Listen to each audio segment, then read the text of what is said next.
यशस्विता फिर से उसी शांत स्थान पर लौटी जहाँ कभी सबसे पहली बार परशिवलोक का विचार जन्मा था। वहाँ अब भी कुछ नहीं था, न कोई ग्रह, न कोई प्रकाश। चारों ओर केवल गहरा और शांत आकाश था। यशस्विता धीरे से बैठ गई और अपनी आंखें बंद कर ली। जैसे जैसे उसका मन शांत होता गया, उसके भीतर से एक कोमल प्रकाश निकलने लगा। वह प्रकाश न अचानक चमका, न ही तेजी से फैला। वह धीरे धीरे बहता हुआ बाहर आया। उस प्रकाश से 9 चमकते हुए गोले प्रकट हुए। हर गोले का रंग अलग था, हर गोले की शक्ति अलग थी, लेकिन सभी यशस्विता की ही ऊर्जा से बने थे। यशस्विता ने आंखें खोली और उन गोलों को अपना कार्य शुरू करने दिया।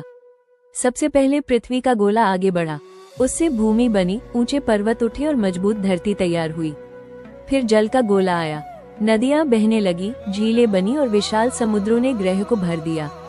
उसके बाद वायु का गोला सक्रिय हुआ, आकाश बना, हवाएं चलने लगी और बादल इकट्ठे होने लगे। फिर अग्नि का गोला ग्रह के भीतर पहुंचा, उसने दुनिया को गर्मी, शक्ति और ऊर्जा दी। प्रकाश का गोला फैला और चारों ओर उजाला भर गया। दिन और रात का जन्म हुआ। अब ग्रह सचमुच जीवित दिखाई देने लगा। ज्ञान का गोला आया और उसने सोचने, समझने और सही चुनाव करने की शक्ति दी। तभी आकाश में गर्जना हुई। वज्र का गोला दुनिया को गति और परिवर्तन की शक्ति सिखा रहा था। फिर शक्ति का गोला पूरी धरती में फैल गया और उसे जीवन संभालने के लिए मजबूत बना दिया। सबसे अंत में छाया का गोला आया, उसने विश्राम, संतुलन और गहराई प्रदान की ताकि प्रकाश का महत्व बना रहे। जब उनका कार्य पूरा हो गया तो सभी 9 गोले धीरे धीरे ग्रह के केंद्र में समा गए। उनका प्रकाश दिखाई देना बंद हो गया, लेकिन उनकी शक्तियां हमेशा के लिए वहीं रह गईं। अब परशिवलोक पूर्ण हो चुका था। यशस्विता खड़ी हुई और अपनी नई सृष्टि को देखने लगी।